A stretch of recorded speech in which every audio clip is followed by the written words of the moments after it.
Just your boy. All right, bro, you're a podcast guy. You know how to freaking get into it. Yeah, man. Gio Perez on the Gate podcast. Yes, sir. 23-1, co-host of the comedy show At the Stand. Yes. Very successful show, I will add, bro. I think Thank you guys, I mean, from when I was talking to Derek, he was telling me that like your first 6 shows, you guys were sold out for every single show. Our first 8, we sold out every. So maybe that was like before. Yeah. That's we're on our 8th one now. That's great, dude. It helps that there's 2 of us. Also, Derek has a big network of friends, and he has fucking. He works in the gym with a bunch of white hot girls. Yeah, you know what I mean? Yeah, true. And he basically threatens them and forces them to come to his shows. And I do the same with my family and friends. And, obviously ads online help a lot. You know what I mean? We sometimes spend over like, $200 on ads. Oh, really? Yeah. Bro, I really But it helps because it sells tickets. Yeah, I haven't spent that much money on ads. Maybe I've spent like $20 to $30 on an Instagram ad. You have to spend. Okay, how much and where are you guys spending? It's mainly just Instagram. Instagram does, because a lot of people on Instagram, and like it even comes across your friends' stories, which I think is dumb, but I guess whatever. Like I'm already following this person. Like, why am I seeing this ad? I already saw it. I've seen your guys' ad a number of times. Like I'll go from story to story, and then it'll be like 23-1 comedy, and then I'll have pictures and of then all you you see guys. the sponsor. Yeah, amazing. All right, dude. So you came into the studio today with what is this coffee? What is this? Colada? It's just a regular coffee, but it's really bitched up a lot. Like when the pumps. Yes, a specific amount of pumps. Oat milk is fucking lactose. Bro, and whipped cream whipped cream. Oh, cream. If they forget the whipped cream and I don't see that dome lid, I'd be like, yo, whipped cream, please. So wouldn't the whipped cream isn't that lactose? Yeah, I need some. I need a little bit. Yeah, I mean the coffee's gonna fucking go right through you anyway. I feel you. I like the oat milk. I'm vegan. I don't know if you know that. So oat milk I've been having for a very long time, man. I have a bit about oat milk, but I'm not gonna say it right now on the podcast because then I'd blow it. You know what? I'll give it to you guys anyway. Go ahead. My boy making fun of me. He's like, Ted, you always say you're vegan, all right? You always talk shit about people not being vegan, having cow's milk. And then he was like, the other day, you had goat milk in your coffee, bro. Like, that is not vegan. And I was like, dude, I did not have goat milk in my coffee. I had oat milk in my coffee. Damn, I blew the bit. Yeah. Blew the bit. It was a new one, but I tried it out on you. Yeah, oat milk, goat milk. Well, it bombed. It bombed with me. You got to take that back to the lab. Yes, dude. Take it back to the lab. My sister got me I don't know if you saw it in the bathroom, a notepad, a waterproof notepad. Do you see that in there? Do you write in the shower? So I started, I got this notepad 2 days ago, and that was one of the newer bits. That's good. I usually jerk off in the shower. So like You do? writing, no, never. I might jerk off into the shower. For some reason, I can't come. Like even when I fuck a girl in the shower, I can't come while there's water running. Well, because I think like in our mindset, the water running thing is like it's pee. You think pee. When you're in the shower, people pee a lot in the shower. I don't know if girls do that, but guys for sure. Oh yeah, I pee on my feet because it's good for athlete's foot. Really? Yeah. I don't get athlete's foot. Jellyfish, well, because you pee. Yeah, because I always pee on my feet. But I used to get itchy, like I used to itch right on the knuckles, and then I swear this was in jail. Somebody's like, "Yo, just pee on your feet." And I thought that he was just fucking with me. He's like, "No, I'm dead serious." He's like, "Do it," and then I did it, and it stopped. So tell me a little bit about jail, man. I guess actually we want to know a lot about jail, bro. Yeah. So your comedy show itself is called 23-1, 23 representing the amount of time of the day, hours in the day that you spend in a cell, locked up, and then the one is the 1 hour that you spend out in the courtyard or whatever it is. Yeah. So kind of just describe where you grew up, man. Let's start from the beginning, bro. Okay? The beginning? I'll try to make it quick. This is long. All right. No, man, make it long, bro. Oh, fuck it. Yeah. I don't got to be nowhere till 9. Shit, you're right. Let's see. I was born and raised in Yonkers. Parents, immigrants, dirt poor, Dominican Republic. Like, they still live in both in the same village. You know what I mean? There's no concrete streets out there. It's a beautiful country, though. Like, it's just... they have the animals now. They came out here after some years and made money, and now it's good. But they grew up like fucked up, poor. Like my mom had 13 siblings, my father had 10. And then like I have like, if I'm not exaggerating when I say I have about 80 first cousins. Wow. Yeah, and then like about like 60 second cousins. So there's no way you know all of them. I know most of them. There's some I haven't met. Some of my uncles, they had kids recently in Dominican Republic. And since I haven't been there, I haven't met them in person, but I've like seen pictures and, seen, all that shit. But I can't remember. I don't know names. I forget people's names and shit. But it's a lot. You know what I mean? Like there's like 5 generations alive on my mom's side. There's my grandmother, my mom's generation, my generation, my kids, and then my cousins. I have my first cousins who are grandparents or great grandparents. Yeah, they're grandkids. Grew up in a big family, but you moved to Yonkers, and then you grew up in Yonkers. Yeah, I lived there till I was about in 8th grade. So I did almost up to high school. So like, and I still like I hated my mom for this, because we were supposed to move to Long Island when we were younger. Because like I liked the whole, like I would visit my cousins out in Long Island and they would have like lawns. I didn't know what a lawn was. You know what I mean? I just called it grass. Yeah, I just like, yo, you playing on the grass. They say lawn. I'm like, what the fuck is a lawn? So I always wanted to move out there because I'm like, it was like you had like more freedom, And then after I started getting old and I got into like, middle school or like, 6th grade, and then the girls started coming, I was like, oh, this is where we need to be at. You know what I mean? I remember there was a girl who I was with in 6th grade, and in the summer from 6th grade to 7th grade, I saw her with a fucking baby bump. And I'm like, this girl has to be like 12 or 13, pregnant. Yeah.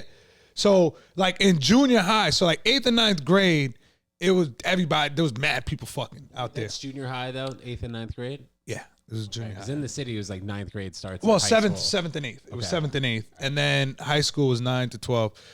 In Long Island, it was weird because they had a middle school. In my district, they had a middle school and a junior high.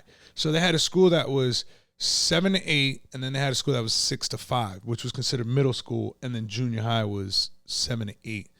It's always some fucking weird shit. But like, I had moved there like right when fucking junior high started popping for me. You know what I mean? I'm fingering girls, making out, doing all smoking weed. Like, it's starting to get fun. Like, how old were you at this point? I had to be like 13. Like 13. Damn. So like, this is like, I'm like, in my mind, I'm like, I was getting in trouble a lot. So I was kind of known in the school. I had a lot of friends. And then my mom's like, all right, yo, we got a house. We're moving to Long Island. I'm like, now you want to move? I've been wanting to move, and now when shit's like actually fun for me, you want to get out of here. So we moved to Long Island, and I'm thinking like, well, at least I'll have a little more freedom out there to kind of, it's more open and shit. Like there's not a lot of, I can't go to this neighborhood because it's dangerous, or I can't go over here. So I'm like, it's safer out there. But then my mom was still on some bullshit, and I was just like, wait, hold on, how the fuck do I got less freedom out here? So I just started rebelling at that age and just started kind of like leaving the house. And then like she'll lock me out, but then I got to sneak back in. She tried to get real strict when we moved to Long Island. She was kind of always strict when I was a kid, but she tried to get more strict when I moved out there, and that's when I just rebelled. Would you call yourself a bad kid? Nah, I just wanted to do hood rat shit with my friends. You know what I mean? Yes. Obviously, I got the reference. I hope you guys did too. And if you didn't, that was like one of the first vines. Yeah, that was a classic. I want to do hood rat stuff with my friends. It was just I wanted to do. You know what I mean? I like driving. My mom let me drive when I was 9 years old in the Dominican Republic. So I was just like, I want to drive. This is so fun. So you know what I mean? Like stealing shit. I was a pyro. I like lighting fires.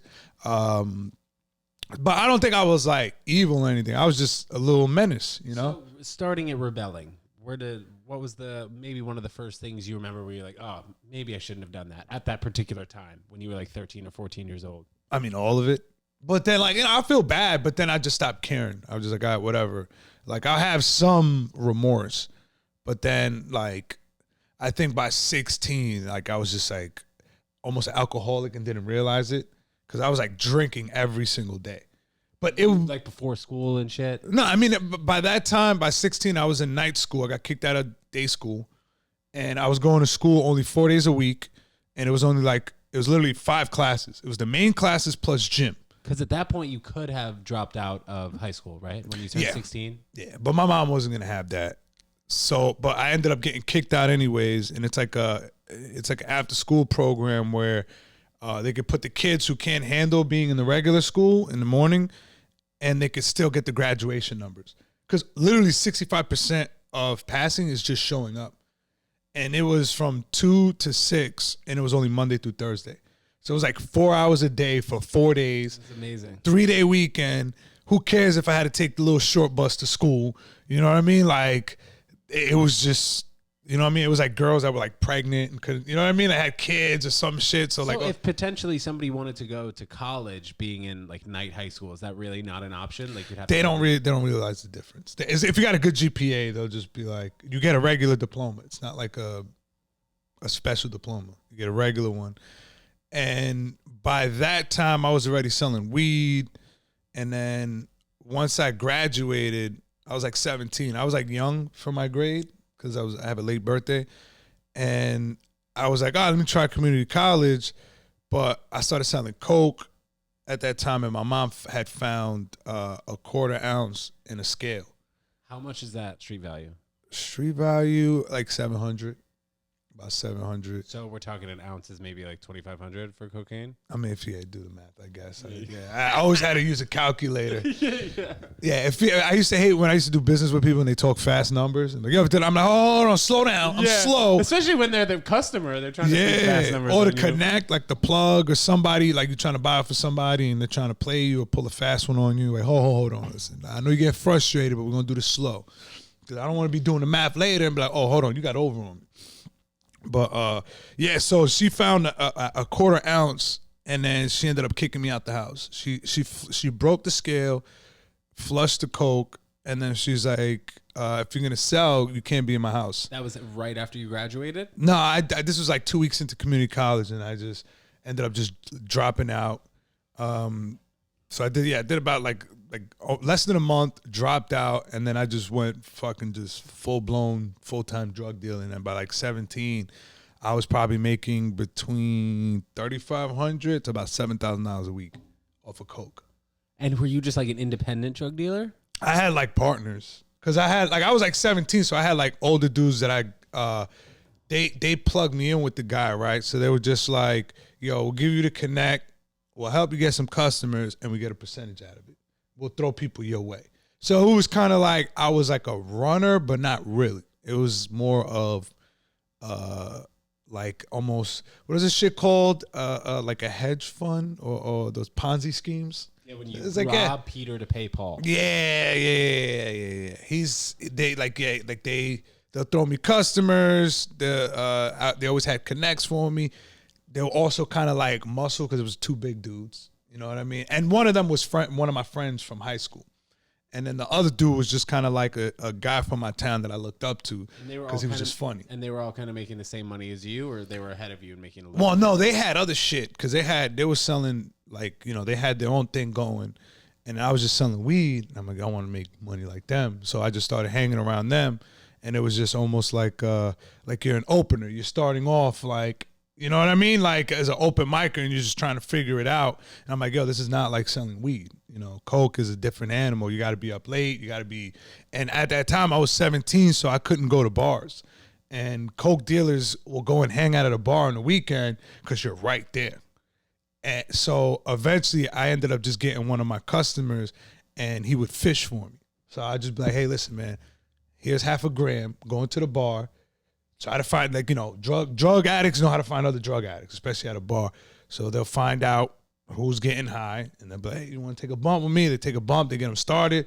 Yo, I got a guy, and then he'll just call me, and I'll just pull up, sell the shit, and then it'll just be, I'll have certain people that did that. Or people just kind of did that on their own. They'll go hang out at a bar, and, like, weekends, that was just, like, my thing. Like, it was just, like, I had no family parties, no friend parties. I just kept up with drug addicts. And where would you keep all this cash if you got kicked out of your mom's house? Oh, I had my own spots by then. I had, when I first got kicked out, there was this girl from Tennessee. She looked like Jessica Simpson. Now she's washed. But at the time, she looked like, shade. Yeah. Like if I Chicken of the sea. Yeah. Like the lips, the big lips, the blonde hair. She was 21. And she had moved up here to be with this dude and he was buying coke off of me. So sometimes he would send her and like by herself. Like at first he would always come with her, but then sometimes like, yo, I'm gonna send her. bad move. Because, like, we would talk sometimes, and then after I got kicked out, it was kind of like I came at her like, hey, you think you can get me an apartment? But it was just like, get me the apartment. She took it as move in with her, like her move in with me type shit. And we had already messed around by then, and she ended up just moving in with me, which kind of made sense because everybody would look at me and be like, how old are you? Well, I'm 21. Wait, but why he was sending her to buy coke just for them to do whatever? Well, she wouldn't do it like that. But he would just do it like as a regular, he wasn't picking up like weight from No, he was just picking up like $100 worth on the weekend. You know, he'll spend like $200 on the weekend sometimes, or he'll be up with his friends and then they'll spend like $300 altogether. But yeah, she helped me get into apartments, and I was always getting kicked out for some dumb shit. A gun went off in one of the apartments. Oh wait, how did she? What do you mean she got you into apartments? Was that because I was 17, so like nobody's gonna rent. You know, I'm not old enough to be on a lease. She was 21. She would like sign a lease for you. Yeah, she would sign a lease, or like back then, like they weren't too strict with those apartments. Like, cause this is 2004. Mm-hmm. You know, 2000. Yeah, 2000. Where did she get the money from? It's my money. Yeah, that was the thing. I had the money. And like I said, I mean, as like a 21-year-old who has a job, has some money. Maybe her parents are helping her, but you're that guy trying She's to get like, an apartment. I work at Chill. I'm a server at Chili's. Blah blah. She'll give me all the information, and I'm just paying for everything. And then eventually, she just stopped working, and she'll just stay at the house all day. Because she's like, this fucking kid pays all the bills, and then she would just be getting drunk every night. So you had all of this cash in your apartment. What was the most amount of cash that you had at once in your apartment? Not around that time. I would probably usually have about like 10 to 20,000. Cause I would spend a lot of money. Yeah, what would you spend it on? Shit, man. Well, I had to pay all those bills at that time. I was paying everything. And then I would always I would never do laundry, so I was just constantly buying clothes. So like when I got locked up and I had to move back to my house, I had like garbage bags full of clothes that I was barely like washing. I think one time I paid to get them washed. But I was buying like Uptowns every week almost, or every 2 weeks, like the Air Force Ones. Yeah. And I would only buy black or white ones. And I would go That's like every a 2 weeks. MTV Cribs. I don't wear the same one twice. Yeah. When I moved back to my mom's house, I had probably like 8 pairs that were still kind of good. And I remember her looking at me like, yo, what the fuck is wrong with you? So when you're talking about paying the bills, you were paying your mom's bills? No, just my own bills. Okay. Yeah. And what was the first time that you got arrested? You briefly just spoke about it. What was that like? And how old were you? Kind of what was the situation? First time arrested? It was at a Sweet 16 practice at a Marriott hotel. It's like Jake's 58 Casino now in Long Island. And we was out on the expressway drunk. I was drunk. And we were like throwing rocks and bottles onto the fucking highway. Oh, you were on the overpass? You were on the overpass? No, we was on the side. Like we kind of went into the woods. We were smoking. We went out to smoke. And then while we were there, those on the LIE, like side roads, right? Yeah, those little fucking the service roads. Yeah. So we was kind of on the service road throwing rocks. And then my dumb ass, I was a little too tipsy. And instead of throwing it at a car on the highway, I threw it on a car on the service road, and it's fucking smashed its front windshield. I feel like an idiot now. Now I look like I could have, and it was an old ass couple too. So while we was walking up back to the hotel, the guy's waiting there, and he's like, is it these kids over here? We're like looking, they're like, no, it wasn't them. They were black kids. And we were just like, yeah, we didn't do anything. And they swore, like, I mean, it was us. But the managers were like, we know it was you guys. We know it was you. And the cops came, and then they had us there for like probably an hour. And they couldn't get nothing on us. But at one point, I started talking to one of the girls. And, I'm just sitting there joking around, but not about the situation. I'm just talking. And one of the cops comes up to me. He's like, oh, you think this is funny? And I'm like, no, I don't think it's funny. We've been here this whole time, and you know what I mean? Like, what's going on? Like, what are y'all doing? They're saying it's not us. And then next thing I know, he just grabs me by the throat, and then his partner looks like his partner had his pad out. And then it's so quick, he put that pad away and came and grabbed me by my shoulders. So they both lifted me up. So I'm like fucking in the air floating now. I fucking felt like I was crowd surfing. And they took me outside, slammed me on the hood of the car, beat the shit out of me. And then said I resisted arrest and disorderly conduct. That's their go-to when they can't get nothing and they want to arrest you for no reason. Disorderly conduct. And resisting arrest. Which So got arrested there. I imagine you didn't get in so much trouble. Like, how much time did you spend in jail? I got bailed out at the precinct. Okay, I cool. didn't. That wasn't my first time I went to jail. So hopping back to you living with this girl, what was like what was the first scare there, and like how did you move forward to unfortunately going to prison after that? Oh, the first scare was the gun going off in the apartment. So how many guns did you have? At that time, I only had like 3. I had like a shotgun. I had kind of like this 9mm Ruger, this collapsible one that like folded, and I had a pistol. It was like a little 25. And it was always loaded, those 3 guns? Yeah, and that's what happened. The shotgun was loaded, and I didn't remember it was. Because like I was like, the shotgun I wouldn't leave loaded. The rest of them I would, but the shotgun I was scared. But I guess one night I was playing with it or cleaning something with it, and there was one in the chamber.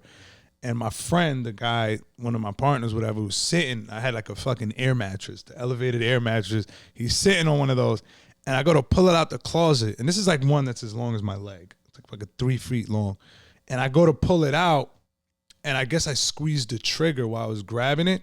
And the thing just jumped up. Now the flash, but I was blind and I had the ringing in my ear for a second from the gun because it was I was the dark closet and I'm pulling it out. So I got the flash and then the sound, and then I look over to my friend and there's smoke, like the gunpowder smoke is in the room.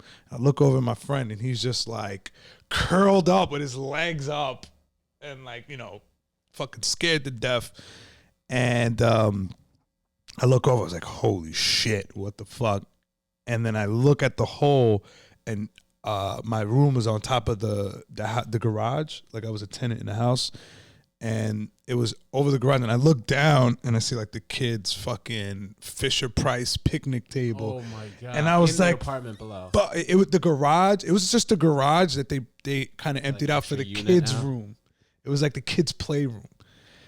But it was late at night, so the kids weren't in there. But fucking Jesus Christ. And I was just sitting there like stuck, and I remember just I grabbed the guns, I grabbed all the drugs, all the money I had in the apartment, I threw everything in the car, and I drove the fuck off. And I took everything out. I called the girl from Tennessee, and I'm like, yo, listen, this has happened. If they call you, just say you're at work, and just make sure you pick up. So she got scared, and when they called her, she wasn't picking up.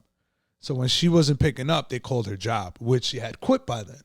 So they're like in their head, they're like, oh, wait, this girl doesn't work there. They're lying. They're like, oh, she's quit like a month ago. And then, and they were going to let shit slide. I said, hey, I think like something fell and it exploded or some shit. I was like, I took everything out. I made up some bullshit and they were fine. But then they called the real estate lady that got us the apartment afterwards. After they had called, what's her name, and found that she wasn't working there, and they called her and said, call the cops. The cops show up, like, yeah, this is a bullet hole. And my girl went there first, and I'm just like, fuck. I'm like, my boys like, yo, you're just gonna have to go, because it's better you turn yourself in now and see what the fuck happens than them come find you while you're selling drugs or you got something on you, and then you get an extra charge on top of that. Yeah. So I was like, all right. So I went there. Fucking homicide detectives are there, mad police. I walk in. I grab, they sit me down on the bed. They don't handcuff me right away, but I'm sitting there. I'm just talking to them, and I'm pretty much detained at this point. And then they just asked me 1,000,001 questions, and I was just like, oh, no, I was here with one of my friends, and they were up in the room, and the next thing I know, I heard the explode. Like I heard I heard an explosion or whatever. I heard a big bang, and I ran upstairs, and they were running down, and they were like, oh, they were just like, where's the guns? Like, we know there's a gun. I was like, there's no guns here. Like, I don't own a gun. And they're like, oh, wait. They're like, how does a 17-year-old afford this apartment? They're acting like a fucking million, interrogating the shit out of me. And I was probably there for a half hour, and they're just like pissed. And one of the guys, he's standing by this fucking white dresser that I have, and he looks down, and I just see him touch something, and then I see him pick up an empty baggie. It was just an empty bag, Batman logo. There was nothing in the baggie. It was clean. Bag. Yeah. It was a clean bag, not used. And then the coke was kind of on the dresser, and that was because my friend, one of my partners, was there. He was sniffing coke on the dresser and kind of dropped some. And then I didn't realize that the baggie was there because when I was, I didn't see it. And the dresser was white, so the coke blended in. And he saw that, and then by then I think I was handcuffed, and they picked me up and they like bring me over to the dresser, and he's like, "Oh, there's no drugs in this house. What the fuck is this?" And when he put it close to me, I just blew. I went, I'm like, I don't see nothing. The fucking shit just flew everywhere. He just fucking hit me with he hit me with like his wrist. Just went like that. Boom. Knocked me back onto the bed. And then after that, they took me into the car. And when we was in the squad car, he got in the back seat with me. And I was like, oh, fuck. And I'm 17 years old. This is a grown-ass man in his 40s, probably 40. You're handcuffed. And I'm handcuffed, and he's talking to me, and he's talking to me for a bit. And I'm like, I'm waiting for the hit. I know he's like waiting for me to get comfortable, and then just to start wailing on me. And then he had said something. I remember I just put my head down for 1 second, then I just felt the flash. He just backhanded me. Boom. And his finger hit my eyeball. And then I just remember, like, when you cry, you feel tears coming down. It felt like it just ran down, like there was water pouring down from my face. It was like the weirdest thing ever. And my eye was just burning. It was just fucking burning like hell. And they took me to the precinct, gave me the coke possession. Still gave me the coke possession, even though there wasn't no coke. And then they gave me like the paraphernalia charge and some other little bullshit. But I ended up just bailing out with the money I had in my pocket. The bail was like $500. It was like all misdemeanors. And then I ended up just catching other felonies right after that. So those got dropped. They're like, cop out to the felonies, we'll drop the lighter shit. But like that was the scare. That was one of the biggest scares. And then, like I said, when I caught the felonies, I had caught a sale while I had my friend's phone. Like Did you sell to like an undercover cop? Nah, guy set me up. Like the guy got caught, and then he came and was like, "I'm gonna meet this guy here," and they kind of surrounded. That's inevitable too when you're rolling with like a bigger crew that you're working with. Because if you're working with 5 or 6 guys and one of them gets caught, so it almost sounds like it's better to work alone, even if you're not going to get as much money in dealing cocaine. I mean, no, but when I started selling by myself, that's when I started really making money. Because I'm like, I realized, why the fuck am I splitting money with these guys? You know what I mean? Like, I think by like 19, I did for like 2 years. I'm like, what the fuck am I getting from these guys? You know what I mean? Like, they're just worried about themselves. I had a little friction with them at first, but they scared other people. But I was like, I don't give a fuck. So, just to get back to, you were talking about how your first time when somebody ratted on you. What happened? Yeah, it was just a customer. He got caught, and then he was probably just like, I'll set this guy up, whatever. But he was trying to set up my boy, but my boy, his car broke down in the city on the weekend. And he was like, yo, I'm missing out on that money. Take the phone. I'm going to forward it to you. Go see this guy. He's going to give you some work, and then just give us something out of it. How much did the guy order, the guy who was setting you up? No, it was just a little bit. He just wanted a little bit. They just wanted to get me on a third-party sale. Like, they were going to watch me do the sale. And I got there, and I felt something was weird. So I was hesitant. He goes like, yo, I forgot what it was, but he was just giving me a bad vibe. So I never sold it to him. I didn't want to give it to him. But since I had felony weight on me, they gave me an intent to sell. No, but how did they find you if you didn't sell to this guy? Oh, because they ran up on me right then and there. That's what the setup was. So I went to go meet him. He's like, yo, let's meet over here. Oh, and as you were there, the cops came to that spot and just like got whatever was on you? Yeah. Because he knows when I tell him to meet me at the gas station, he goes to the gas station to use the payphone, and then I always tell him to meet me on that side street. So there was a car already there. So like when he said that, while he was saying like, yo, he was like trying to like get me to rush, and I'm telling him to chill. I'm like, yo, relax, man. Why the fuck you acting like that? I saw the lights go on behind me, and as soon as I looked up and looked down, the car that was parked up ahead of me, who I didn't see a single person in. So I'm like, oh, these guys were probably like reclined back or something. Next thing I know, that car was like a blue Malibu, Chevy Malibu, and next thing I know, it's right in front of me. So I'm like pinned down, like there's a cop car behind me and in front, so I couldn't drive off. So I opened the car to try to fucking get out and run, but it hit the lawn, like the grass elevated, so the door only closed, like only open halfway. So I squeezed out, and while I was like running on the person's lawn trying to get my balance to jump, a cop jumped on my back, and they had me pinned down, and that was it. How much time did you have to do for that?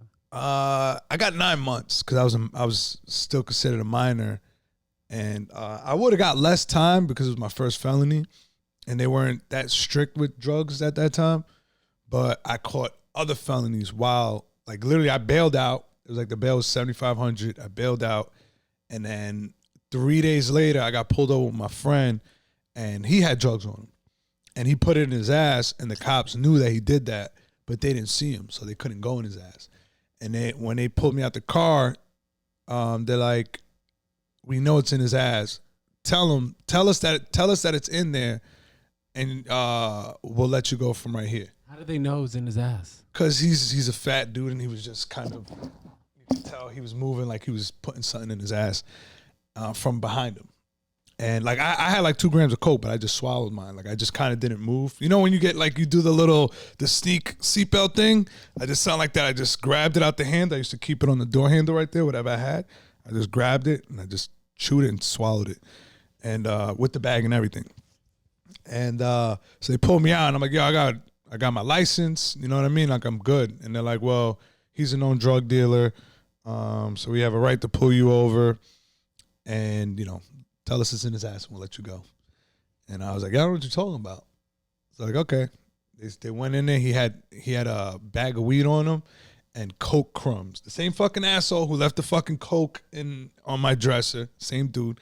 He had coke crumbs in his jacket pocket. So they went like this. So like they gave him a coke possession. Damn. And they gave me the weed charge. And they took us to the precinct, and we were there for hours. My lawyer calls. He's like, "Hey, what are they in there for?" He's like, "Oh, one got the weed charge, one got the coke charge." And then next thing I know, I'm on the phone with the girl from Tennessee, and then my other boy, he's in the background listening. Like he's on 3-way, and he's just listening to me. Like, I'm kind of letting him know, because it's just something we had set up. If anybody gets locked up, always be on 3-way. Always be, make sure that like you're there to kind of send a message like, "Yo, everything's all good" type shit. So, or like to let him know what's going on. And all of a sudden she goes, she's like, "So what's your bail?" And I'm like, "I'm still trying to find out what my bail is." And the guy goes like, "Oh, there's no bail on felonies." And I'm like, "Felonies? What do you mean felony?" He's like, "Yeah, we found the crack in the car." I was like, "What are you talking about? Like, I didn't find nothing in the car." They took it out of his ass, said they found it in the car, and then charged us both with it. Yep. So now I'm on $7,500 bail, fighting a new felony possession. And like literally a week later. And we go to court. I'm there for 7 days. And on the 7th day, you're supposed to go to court. And if they don't indict you, they're supposed to release you. So my court date comes, and I'm just sitting in there, and I'm like, fuck, I've seen so many people leave on a felony, catch another one, and they end up doing state time. They end up going to prison. So that's what I'm thinking. In my head, I'm like, all right, I'm probably going to be here for more than a year and a third. I was literally mentally preparing myself like, yeah, I'm not going home. And that whole day, I'm like, yo, why? I'm not on the list to go to court. I'm like, yo, what's going on? Like, why am I not going to court? I'm talking to the COs. I'm stressed out. I'm like, yo, what the fuck is going on? And it's late at night now. We're locked in for the count. Like, we're locked in to go to bed.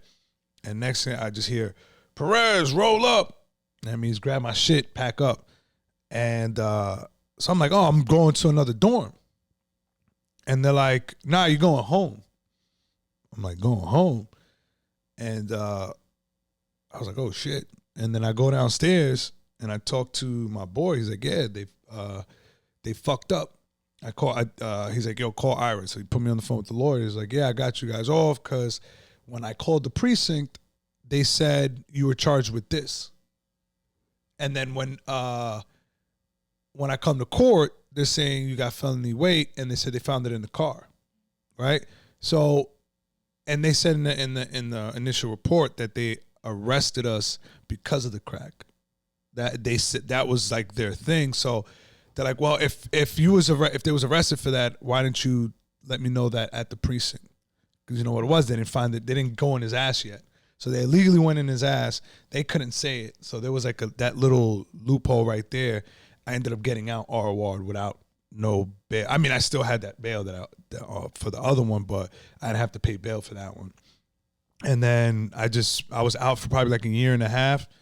And then I just turned myself in to do 9 months. And I did that when I was like, I waited till I turned 19 just so I could be with the adults. Why did you have the opportunity though to wait that long? Because when you're fighting a case in the street, this basically how they fight charges is like they keep adjourning it.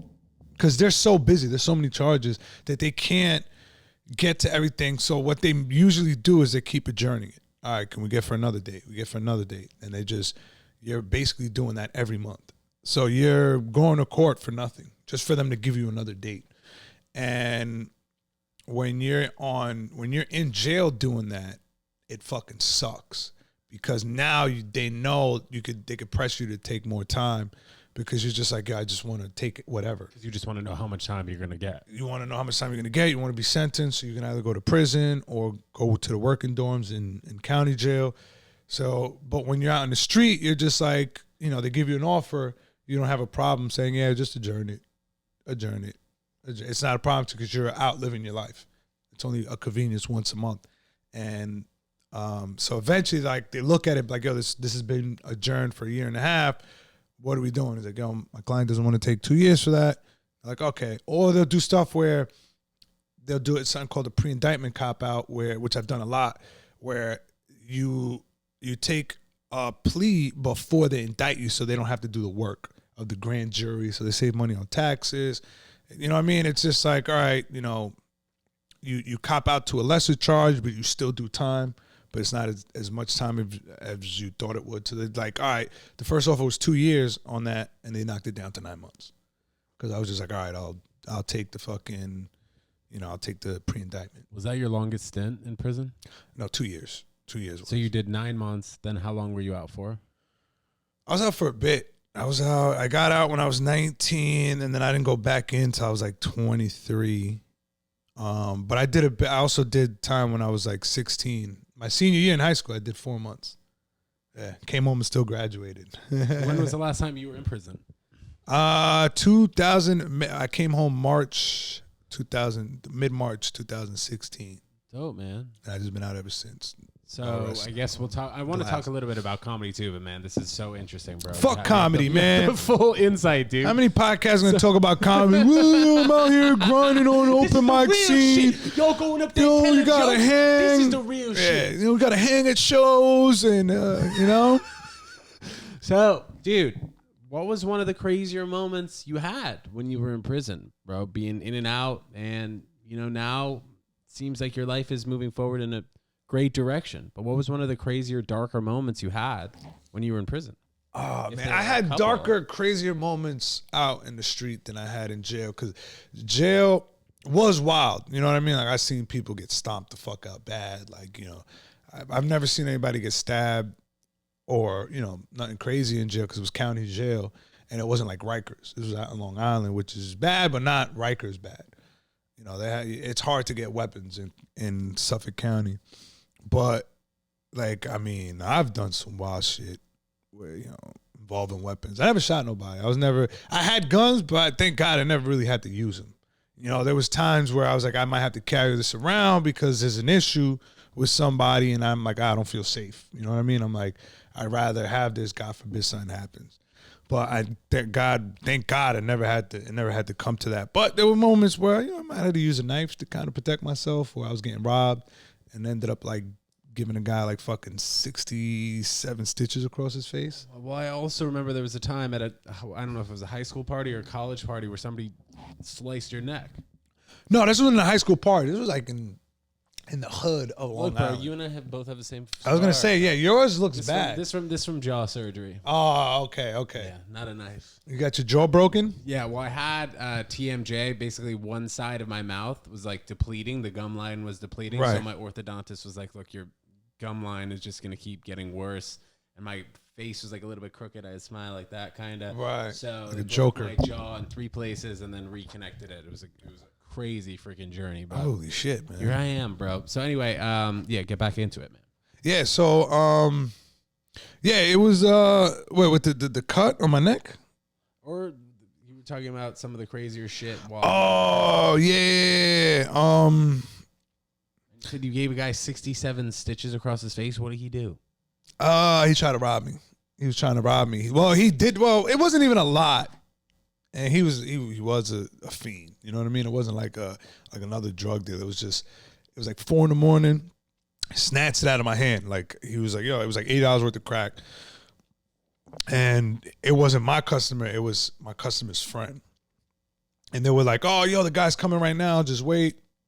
They got the money's coming right now, and I kind of was like, got pissed at the guy. I'm like, what the fuck, man? Like, it's 4 a.m. Why won't you call me next time when the guy has the money? But like the guy always spent, he always spent. So I'm like, all right, I'll wait. And then the guy, his friend was like, all right, yo, he was on the phone. He acted like he was on the phone with somebody, and he goes, all right, yo, he's about to be here. He's pulling in. So he's like, all right, let me see what we're gonna get. So I go to show it to him, and he does the fucking Daniel son fly out of the palm. He just went like this and snatched it out of my hand. He's like, let me see, and went like this and backed up. And he was kind of like a big dude. He was probably like your size.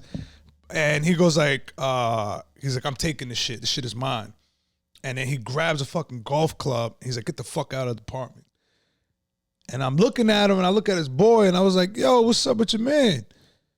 And he goes like, and he's just like all stuck. The girl that's there, she's like all quiet, not looking at me and shit. And I was locked up with her when I did that 9 months. She was in the women's dorm, and I would see her when I was working the kitchen.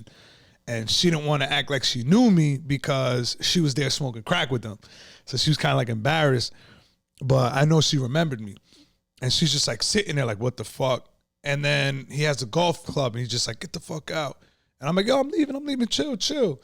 So in my head, I'm like, nah, I can't let this shit slide. Like, it's just, like, I'm already pissed off. I'm like, yo, it's 4 a.m. My baby mother's out in the car. This is before we had the kid, and my friend, who I was going to send in, he was supposed to go in. But I was like, let me go in just in case something like that would happen. Why did you think at that particular instance something might It was just like, he's the type, well, me, I just don't like waiting in the car. So I know I'm like, I'll go, and I'll be in and out. But then it ended up me fucking being the one sitting there. And then, so anyways, he opens the door there's an apartment complex. He opens the door, and he's sitting there with the golf club in his hand. And he's like, yo, leave. And I'm like, nah, like, I don't trust you. I think you're going to hit me on the way out. He's like, I'm not going to hit you. Just leave. He's like, if you don't leave, I'm going to hit you. So I was just like, all right. So I'm walking out. And as soon as I get to the door, he's kind of like behind the door between the wall. And he has a golf club right here. And then I already had the knife open. I opened the knife in my pocket while I was in the kitchen. And then I just reached in while I was at the door, and I pressed up against him, and I just started swinging. And when he saw the knife, he kind of ducked behind the door. Like, he just kind of went under, but I was just swinging it blindly by that point. I was just going in. And then... how big was the knife? It was like, I'd say about 3 to 4 inches, but it was like one of those with the curves. So, I like as soon as that, like he's screaming, he's like, yo, get him off of me. So after I swung it a few times and I saw like he was just kind of like down on the ground, I just ran back into the car. I get in, I tell my baby, I'm like, drive the fuck off, drive off. And they were like sitting there stuck. And then like, they're like, wait, what? I'm like, yo, drive off. They pull out. While we're leaving the apartment complex, cops are coming in with the fucking sirens. Cause she had called the cops right before, like when she saw that it was getting a little intense. So they were already on their way. And we just missed them. And then the next day, the guy calls my boy who had the phone. And then I hear them talking, and my boy thinks it's him. He thinks he's on the phone with me. He goes like, yo, I know where you live. He's like, yo, you got me confused with somebody else. He's like, that's somebody else. You got me. That's not me. Oh, he's calling your boy thinking you. Yeah. He goes like, yo, I know this is just phone, dope boy, saying all this crazy shit. He's like, when I see this, it's like you gave me. He's like, you fucking cut me across my face. I had to get 67 stitches. Whoa. And I'm sitting on the couch, and my boy didn't believe me. When I told him the story, he was kind of looking at me like, yeah, I'm sure. Yeah, all right, whatever. Like I could tell, like he wasn't believing me what I told him happened in that apartment. And then he's on the phone with him, and we're sitting. This is my mom's house. We're in the living room watching TV, and the guy's going off. I know where we live, and he goes like, he's like, what? And I see his face drop. He looked over to me. He was like, and that's when I know he realized that, oh, he's not lying. He really did that. Did he actually know where you personally lived? No. He didn't know who I was. The other guy didn't even know who I was. It was not my cousin. It was my boy was locked up, and he gave us the phone to work while he was like, so he doesn't lose his customers. So any repercussions from this guy who got stabbed or anything? No. I think he ended up dying in a car accident, I believe, later on or something. But damn. So that is a crazy story on the street. What about in prison? In prison, nothing. Like I said, it's just been like fights. I've heard crazy shit, but it's just been like fist fights. Did you have to do any extra time for fist fights? Nah. I never. I mean, I had to do like solitary confinement time because I got caught with weed. How much? Oh man, how much time and then how much weed? Also, it was only little like a balloon. So like were you smoking weed every day in there? Well, in the box at first, because I went in with like an ounce broken up in like little balloons and shit, and I had matches too. I had like 36 balloons and shit. So in the box, you were smoking weed? Yeah. How did you get weed into solitary confinement? Balloons, you eat them. Well, there's the thing.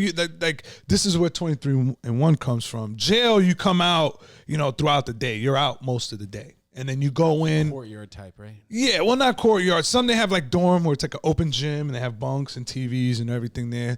And then they have stuff like pods where it's even bigger, 2 floors. Pods. Yeah, stuff like that, like the ones that you see like in jail. And then they have like these tight ones, like the old fashioned, cells, shoulder to shoulder. Like they call them tiers, whatever. And then you have like 20 cells shoulder to shoulder. And then you have almost like a little day area that's probably like, I'd say 7 feet wide and as long as the 20 cells. So you're like, it's just like a bigger cell, but it's fucking tiny and it's tight. It's like a tight area. And like a lot of those fucking, those are the worst, actually. Not to get like when you're in those shoulder to shoulder ones, that's when shit is dangerous. They call them the floors. They're like, yo, he's going through the floors. It's bad. And the box is even worse because it's the same design, but they don't have nobody in the day area, and people only come out for a half hour, not even an hour. So when they say 23-1, 23 and a half. It's 23 and a half, really. But 23-1 sounds better. And no TV. You only get 3 meals. Breakfast, lunch, and dinner. Oh, and you would otherwise get commissary. And otherwise, you get commissary snacks and cook up. You can get boil add hot water to rice, ramen and all that. And then when you're in the box, it's just you eat dinner like between 4 and 5, and then you don't have breakfast till again 5 in the morning or 5:30 in the morning. So you got like 12 hours where you're just not eating anything. And those 3 meals are fucking skimpy as hell already on their own. And they don't send extras to the box. How much time do you spend in the box? I did 4 months. Of 23 hours in a cell. That like mess you up mentally? Oh, hell yeah. Oh, of course. I mean, the hunger thing fucked me up at first because it took a while for me to get used to, but then you don't really get used to it. Like, I had this system where I would take something from each meal. So from breakfast, I'll save the roll. From lunch, I'll save like the sides, and then again, like the sides from dinner, and I'll just put it on the cup, and then I'll just save that. And I would just hold off until nighttime, and then I'll eat it right before I go to sleep. And I might save like the fruit that I get, so I eat the fruit and that, like the 2 sides and the roll, and I'll have that as like a late night snack, and then that'll kind of hold me over. But you still kind of get the it just kind of opens up your stomach, and you're still hungry. But I think the hunger was the one thing that really fucked me up the most, because I mean you're in jail, whether you're in a big cell. Bored too, like eating stuff is like fun sometimes. Yeah. There's no TV, like what I mean. You rarely know what the fuck is going on. You know what I mean? And how's then the lighting in there? Oh, it sucks. It's fluorescent lights. It's like 24/7 too. Yeah, I mean they'll turn off the lights or they'll dim them. They sometimes. You'll get lucky and the CO will want to just shut them off completely, and that happens fucking once in a blue moon. But most time they have to just dim them because they have to have some light on. And it's pretty loud down there? Oh, yeah, it's loud in the box. It's loud and everywhere, but like it would be more like crazier in the box because that's all you could do is yell. You know what I mean? If you wanted to talk to people, everybody's just like on the gate. It's like, yo, get on the gate real quick. And that means you come up to the gate so they can hear you better. You know what I mean? And that's where I got the name for the podcast. I was like, yo, let's call it On the Gate, because when that means, yo, let me talk to you real quick. Yeah, yo, get on the gate real quick. I got to talk to you. How did you swallow these balloons, bring in weed to the box, and then also smoking the weed? Like, how did that happen? Well, I brought it in from the street. I knew I was turning myself in, so I just went in there loaded, and my dumb ass got caught because I got transferred to another jail. But when they came to get me, I wasn't ready, and I didn't realize that I reeked. Like, I didn't realize, and when I got into the new jail, like, you know, like the old jail stunk so much that you couldn't even tell that I had weed on me. And then once they were taking people in reception, one of the cops was like, yo, one of these guys had weed. So they took everybody one by one. And I had most of them in my stomach because I had re-swallowed. You know, I took them out the first day. You know, I washed them off and then put it back in. And then I had just one balloon of matches, one balloon of weed. Well, how many grams were in each balloon? Like one? I'd say, yeah, about 1 gram each. And so I took the weed out. And, you know, I was just smoking in reception. And I was good. You know what I mean? Like, I didn't really have to share with nobody. I didn't know anybody. I didn't trust anybody. So I kind of smoked by myself. You hear some people, you know, sometimes the guard be like, yo, where the fuck is smoking? Cut it out. And, you know, I just go be ready. But my dumb ass put it in my boxers thinking it wasn't going to smell. And they stripped me naked. They stripped everybody naked. And they were like, oh, it's this guy. Like, as soon as I walked up, they're like, oh, we got him right here. He smelled me. But they stripped me naked and they didn't find anything. So they're just sitting there and they're like, where the fuck is the weed at? I was like, yo, I just smoked with somebody in reception. That's why I reek. And they're like, and then next thing I know, they're passing me my clothes and the guy grabs my boxers. And then when he grabs my box, he passes it back. He looks like this. He goes like, and he feels it. Like, you know, that like the dick hole in briefs, if you put it in there, just almost like a little pocket that goes to the gooch. And I had it stuffed in there. So it's not going to fall out if you pull your underwear out. So I guess when he picked it up, he felt the 2 balloons in there. And he goes like, put it in, pulls it, we got you sent to the box. And that got me sent to the box. For 4 months. Yeah. So you get out of the box. How much more time did you have to do in population before you got out? 13, 12, wait, hold on. I did 17 months, so 13 months. So then I did 7 months in a big ass dorm. And then I did like 5 in the kitchen, working in the dorm. So getting out in 2016, what was the move from there, man? And then how did you move to becoming a successful dude? I mean, I want to say successful. I mean, yeah, bro, but yeah. Fucking way there, bro. Oh yeah. I mean, this is probably the most successful I've ever been. I mean, I was a successful drug dealer, but at the same time, you know, there's only so much success you can get from that. You end up in a box or in cuffs, right? As they say. It's inevitable. Everybody I know is fucked. So I mean, one couldn't get into it for 6 months, make $50,000, and then say that's it for me. No, because but I had a drug addiction. I did retire though. I did retire, but I caught the new charges because I retired from selling drugs, but I didn't retire from using it. But luckily I did go to jail and that changed my life. Not right away though, because when I came home, I was expecting like, oh, I'm going to go move back in with my baby mother, everything going to start over. But she had broke up with me a week before I came home. She's like, yeah, I don't think you should come live with me. I was like, shit. So now I'm back in my mother's house. And then a week after me being out, I found out she was with somebody else. Damn. And so I was just like, oh, okay, that's why I can't be there. And I was just like, I'm like, fuck, I'm sleeping on the couch in my mother's house. I don't have a job. They had to sell my car when I was locked up. So I came home to literally nothing with no money. Like my bank was on zero. The money, whatever I had that I didn't spend on drugs, she had to use for my daughter. And she's like, yeah, that ran out within like 4 months. And I was like, yeah, if I wouldn't have went on that bad drug bender, she probably would have had enough. Cause I think I blew almost 80,000 on drugs for personal use. And I was spending like about 200 a day. No, just myself. I was spending about $200 a day on drugs. Just cocaine? No, heroin. I was sniffing heroin. Oh, wow. Yeah. I could have saved money if I would have injected it.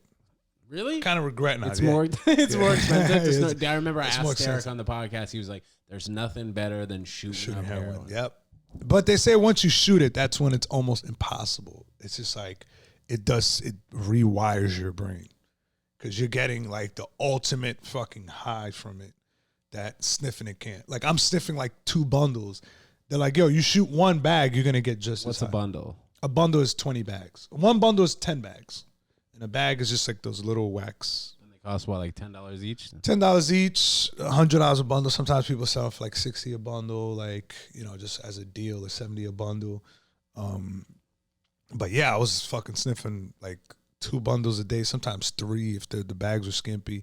And that shit caught up to me because now I'm not making that money, or I'm not getting it at wholesale price anymore. I'm paying retail and doing the same amount. And so when I came home, I had no money, and this was the first time I relapsed on purpose. I said, yo, this shit sucks. I'm getting high. Usually my brain would trick me to get back in. It would just be like, oh yeah, you've been good for 6 months. Get high just today. And then I'd get high and I'm like, oh, I did good. And then like, you know, a month will go by. I'm like, I did good. I can handle just doing it again one time. And then that one time is like, oh, I took too much and I started throwing up because I fucking, you know, took an extra perk. Or something. I was still pills and sniffing. Like I'd go between both, whatever I can get. And it turned into something where I was like, oh, just a weekend. And then once you do it 3 days in a row, that's it. Just know you're going to get sick if you stop right there. And then it just turns into like, oh, let me just do it again. And then that started. But this time I'd probably say a month in of doing that, my family saw that I was heading in that direction again because they see me go through that so many times. Like that was probably like my 4th time relapsing. And then my aunt was like, hey, you want to come down to Alabama? You know, I got the house on the property. I live down here now. Come get the fuck out of New York for a little bit. You just keep doing the same shit. And I'm like, yeah, I'll think about it. But I didn't think about it really.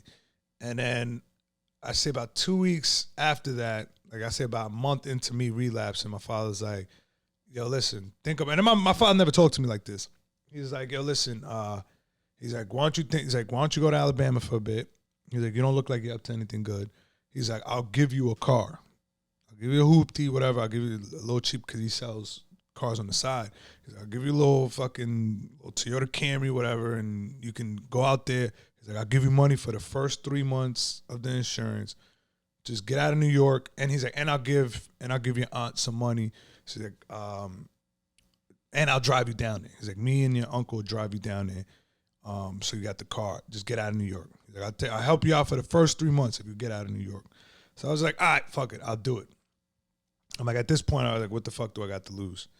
So I went down there, ended up, you know, having to go through withdrawals for like the first week and a half. After 2 weeks, I started working. Like, as soon as I like a week of the withdrawals, I started applying for shit, got a job. And this is like 2016? This is 2016. This is the summer. This is July. I moved down there July 1st. So I'd say I got home in March. I didn't relapse until like about mid-April. So I went from April to June, you know, fucking up like slowly, you know, getting back to getting back to where I was pretty quick. Like hitting rock bottom really quick in that month and a half. And then June 1st, I was like, all right, let's get the fuck out of here. And while I was down there, like I was just working. Like this was the first time like I just became like a workaholic. What were you doing? I was working at for the first 2 weeks, I worked at Taco Bell and I forget the other spot. I can't remember. And then I went, I ended up getting a job at a public supermarket, and I was working in the kitchen of this Catholic high school. I was just washing dishes. And I was working 7 days a week, just nonstop, started saving money. And then I was just hanging out with my family, like, and they're very Catholic. So I'm just hanging out with nothing but like Catholic people. And they'll drink, you know, they have their moments where they drink. So like, you know, I'd probably like drink with them on the weekends sometimes, but like I wasn't smoking weed anymore. Like I was just kind of good. And sometimes I wouldn't even drink because like I wasn't, by then I just kind of wasn't a big drinker anymore. And it just became like, oh, like I'm like this piece up. I got a job, eventually got my own apartment down there, met this girl at Publix, started dating. So I'm like, this is the first time I ever had a normal life. You know what I mean? Like where and I hated the shit. Like, I had the girlfriend, the car, the apartment. I was responsible, whatever. I had a 9 to 5. It was the first time, I was serious about it. Because I usually get a job, but it's like it's just because I got home out of jail, and just to make somebody happy, like probation on my parents. And then after 6 months, I'm like, yo, fuck this shit. Why am I listening to this guy for $10 an hour when I can make $100 in 1 second, or $3,000 in a week? So I always had that mentality. This is the first time I'm like trying to work my way up. I'm like, oh, I could see myself being a manager here at Publix. And then I felt like killing myself. I was like, yo, this shit fucking sucks. Started smoking weed again. One guy's like, yo, I got this Molly. Took it. Next thing I know, 5 days later, I found out, it was crystal meth. I wasn't sleeping. And then these girls I used to chill with were like, yo, this is fucking meth. I'm like, can we have it? I'm like, oh, here, get this shit the fuck away from me, bro. It was the worst feeling ever. And then I thought, like, it was one of those highs, because, and twice in that period, I sniffed coke. And I was like, damn, yo, where the fuck am I heading? Like, I came down here to get away from all this shit, and I caught myself getting back into it somewhere else. And then the meth thing was like a wake-up call, because I was like, oh, Molly, I've done Molly before. I've done ecstasy before. It's the same shit. And I do it, fucking, went to work, fucked up, not knowing it was meth. Like I said, fucking stayed up for 5 days. And in those 5 days, I thought, I've heard about people having like doing angel dust and never being the same after. And I was like, maybe my brain is never going to be the same after this. Because even for like a couple days after, when I finally started sleeping again, my brain didn't feel the same. Like the way I thought and stuff. And I was like, I haven't had a funny thought in my brain. Like I just felt like serious all the time, or just like my brain was just worn out. And I say like a couple days, I just started feeling normal again. And then I started comedy. Like, so this was like February 2019. I was already out there for about, 18, sorry. So I was already out there for about like a year and a half. In Alabama? In Alabama. You started comedy down there? Mm-hmm. What made you do an open mic, or however you started? My cousin who lived out there, he was like my cousin. I remember he was always funny. And I always wanted to hang out with him because he would make me laugh. And I remember wanting to be funny because he was funny, and I wanted to make him laugh. So like I would always try it, and obviously shit wouldn't land. So I was always trying to like joke around like him, or think like him. And he had moved down there and changed his life like a few years before. Like he was already down there for a couple years. So I was just like, all right, fuck it. Let me, I don't mind going down there and being down there with him, because he was like a brother to me. And he has suggested, he's like, yo, I want to do comedy. I want to start doing it. I was like, yeah, I want to start doing comedy too. That's been in my mind. And he's like, all right, I got jokes already. He's like, write some jokes and we'll go to an open mic. So that was October 2016. And then I spent from then to about February until November of 2017 saying I'm going to start next month. So I was like, yo, next month. Yo, next month I got something. Next month. And then that November, I got invited to this comedy club down there for my birthday. And the guy's like, it was just people from this brewery, and like all three of us had the same birthday. And they're like, yo, Gio's hilarious. Bring him along. So I was like the ninth wheel. It was like 4 couples and me.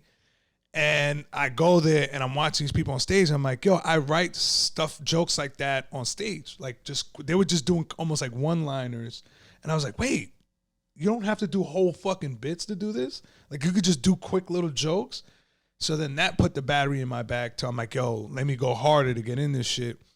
And I was trying to, but like all the open mics out there, I didn't know there were open mics at bars, like those indie spots.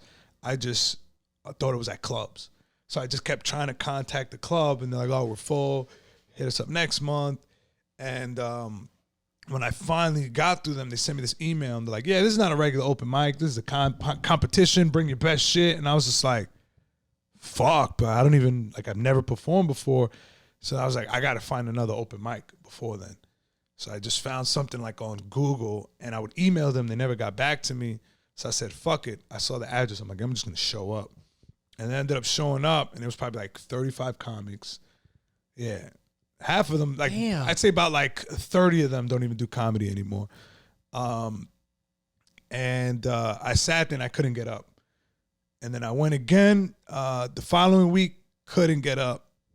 And then at that Friday, the host had an album recording. So I was like, oh, let me go hang out the album recording. So I sat through both of them. And at the end, he was like, hey, he's like, it's pretty cool you stay for both of them, man. He's like, come back Monday, I'll throw you up. He's like, I'll make sure you get up. And I was like, it worked out perfect because that was the Monday before the open mic that was on a Friday. And this was like in the club, 70 people room, actual audience. You had to bring, it was a bringer. Okay. But if you won that, you get an audition on the main stage. It's like another competition. So it's like 13 weeks, 13 winners, and then they compete on the main stage. So I did that. I went to the open mic, fucking 35 comics again. He puts me like third to last. So I went like 30 deep. There was nobody there. It was like the 2 hosts and like 3 people, and 2 of them worked there. And I did these 5 little jokes that I had, and 3 of them got like, something, but it was just mainly just me talking. And then I had 2 jokes where I did like religious jokes, and they fucking just nothing. I didn't get like just stares the whole time. And like the 3 things that I did got 1 laugh each. It was a little build up, but it got like a little chuckle. I was just like, okay. So I went that Friday and I was like, okay, I'm going to write an intro and then finish with these 3 jokes. So I dropped the religious ones, and fucking I went, the intro fucking bombed. So then I went into the 3 little one-liner bits, and I ended up winning the semifinals. Yo. And the guy who came in second place, and this is why I didn't think I was going to win, because you don't see the other people, but I heard him crushing. And I was like, I didn't get those laughs that he got. I got laughs, but not like him. His shit was more consistent. But then I found out later he was doing like Bernie Mac jokes. And the judges knew, and the guy running it knew. So oh my God. They just gave him second and gave me first. Wow. Because mine was like more original, I guess. And from then on, I just fucking was a drug addict to like, that was my new addiction. Switched. Yeah. So you were in Alabama for how much longer before you came back to New York? A year and a half. And then once you came to New York, where did you move to? I went straight back to Long Island. I went back to my parents. Back to your parents, and then would you just come into the city now to do just comedy? Out here, And it started off at open mics, Climate Lounge and all over the place. Climate Lounge, started to meet people. Cave. Yeah, started to meet people, rub shoulders, get on shows. Yeah, did the whole process. If you're a comedian or, I went through the same process as everybody else. It's so There's no funny shortcuts. You know what I mean? There's I'll luck. Start next week. I'll start next month. Yes. Dude, it's a common thread for all of us comedians initially starting, because it is fucking terrifying up there for sure. But once you do it a handful of times, you find that you really love it. You can get in the mix, And I mean, dude, you guys have a show now at the Stand, and to think that 6 years ago you were rock bottom, and now here you are consistently moving to the jetliner views, bro. It still feels like rock bottom sometimes. That's comedy every day. Yeah. At least you're doing what you love. Yeah, I don't have to fucking, go through drug withdrawals. Gio, I have to say, man, that this was likely one of the more interesting podcast episodes we've ever had. Thank you so much for coming on the Ted Jones World podcast. And guys, if you want to see Gio in action, come to the Ted Jones Comedy Show Tuesday, May 3rd, 7 p.m. Gio will be there, correct? Yes, sir. Amazing. And then when is the next 23-in-1 comedy show where we can see your show at the May 17th, we have Louis J. Gomez, Reggie Conquest, Karen Feehan. Fuck. All right. Fucking dig now. We got the link here in the description. Gio, seriously, thank you so much, guys. If you liked this episode, let me know. TedJonesWorld@gmail.com. Gio, please let us know where to find you. I believe it's Gio Perez 86. Gio Perez 86, GEO. Some people put GIO, GEO. Amazing. Gio, you're the freaking man. We'll see you May 3rd. Thanks so much, guys, for listening. It. Peace.